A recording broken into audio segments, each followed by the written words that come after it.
Hello everybody, welcome back to another Origin Showcase. In this Origin Showcase, we're going to be going through an Origin called the Crowfather. Now this Origin was created by the Discord user known as 𝓵𝓲𝓷𝓴𝓼 in brackets 𝓵𝓲𝓷𝓴𝓼 from the Origin's Discord server. Now of course some important things, this is of course themed after Phil's little persona on the Origin's SMP being the Crowfather, and essentially the idea behind this was to build and improve upon what the Elytran Origin already had and make it more suited towards the style and character that Phil's was trying to be with the Crowfather. Some more important information, when you're taking a day break, there's going to be no video tomorrow, sorry about that, I'm kind of caught up and a bit busy, but I'll try to have a video out on the Monday, might stream that day instead, either one of the two will happen, but either way, let's get started with the video. Now first off, this Origin was created for 1.16.5, as it is one of the older ones. You might be able to get it to work in 1.17, but I'm not 100% sure on that one. It's made for 1.16.5. Either way, moving into the description, you have been fated to wander the lands with only your loyal crows by your side. Moving into the abilities, we've got Winged. You have Elytra wings without needing to ever equip anything from the start. I mean, did you expect anything less? First off, this is meant to be a Crowfather, so essentially speaking, you gotta have some wings of sorts. Secondly speaking, this is being built off of the Origin that Phil has already picked, which is the Elytran one, so of course it's gonna have wings. Almost the most logical thing you can do.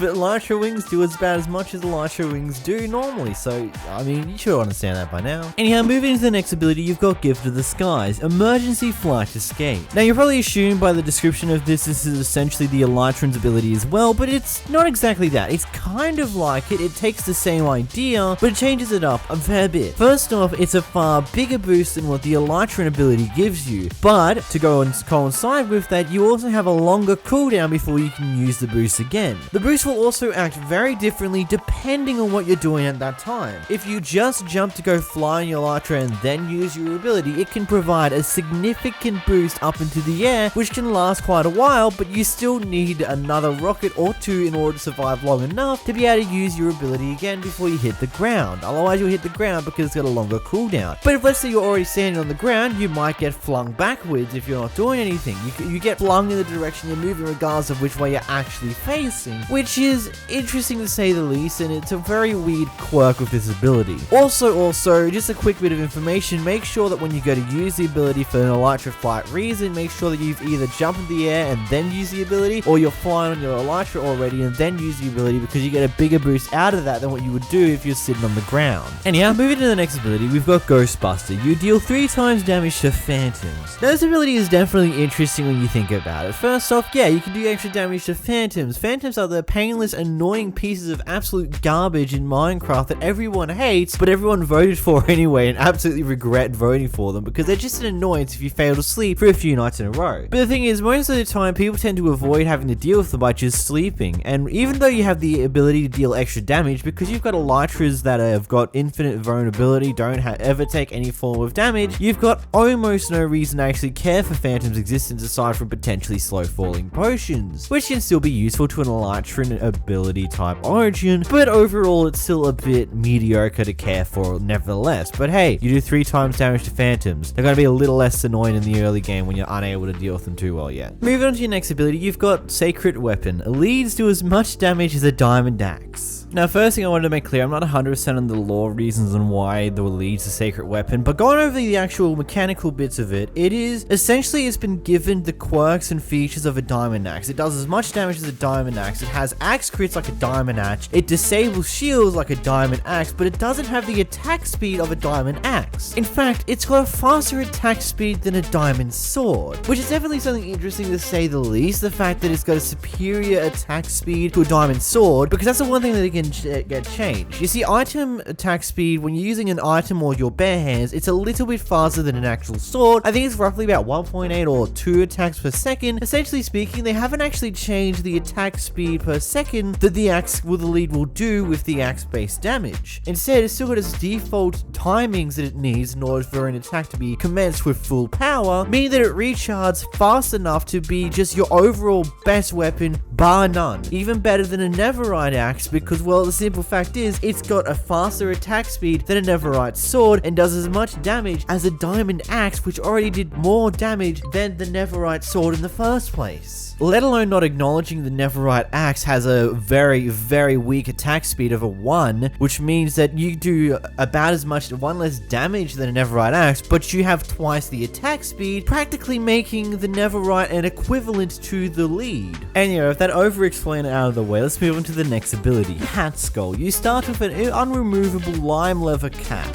So you start off the game with this leather cap that is of course got Curse of Binding on it, but it also has Unbreaking 10 and Mending 10. I have no idea what the hell Mending 10 is because I never knew Mending could have any form of numbers aside of it because it's simply this one enchantment, but hey, at least you can have that. But if you do die and keep inventory is not on in your world, you will lose this hat. It will drop onto the ground and you will not respawn with another one. But you're still able to get the hat back because it doesn't vanish when you die.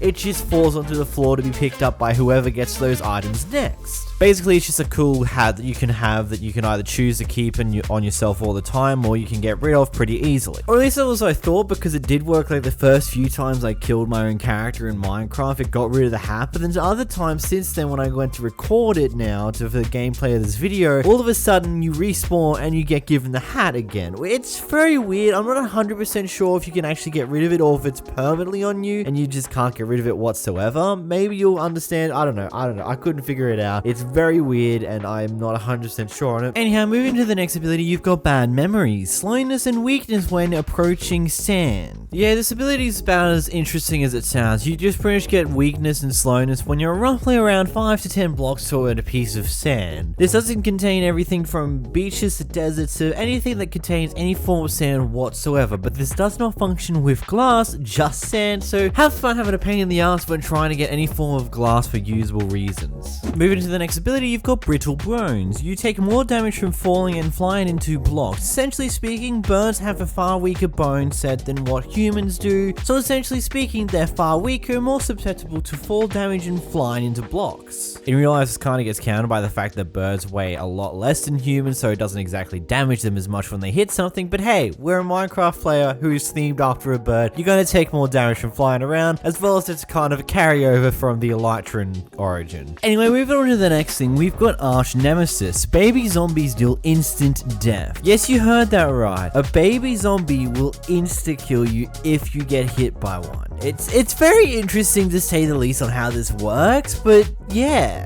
Interesting thing, I have no idea how this one's meant to work. I spawned a baby zombie at some point by just spam spawning zombies, and one of them eventually spawned as a baby zombie, and it dealt normal damage as a normal zombie would. So I'm not 100% sure on what this ability was meant to do, but hey, you at least know the intention. And moving to the next ability, you've got Old Friend. Cannot kill pigs or eat pork whatsoever. Of course, this ability here is connected with the fact that 𝓵𝓲𝓷𝓴 is a good old friend of Technoblade. They've known each other for eons type nonsense. That's how it goes. That's how the story is with their characters are, blah, blah, blah. You get that by now. That this ability just approaches that in another way, making it so that 𝓵𝓲𝓷𝓴 is unable to kill pigs when he's using this origin. So hey, let me know what you think of this origin. What are your thoughts on it? Let me know in the comments down below. I always like reading through them, as well as what ideas you want to see next done. Also, I might be doing a Let's Play series kind of thing sometime soon. It should be like within the next few weeks I'll start working on it, as well as the 100 days video that's meant to be on my side channel. I am still working on it. It's just taking time because things get busy. Massive thank you to my channel member 𝓵𝓷𝓴𝓼, as well as all my other channel members, and until next time guys,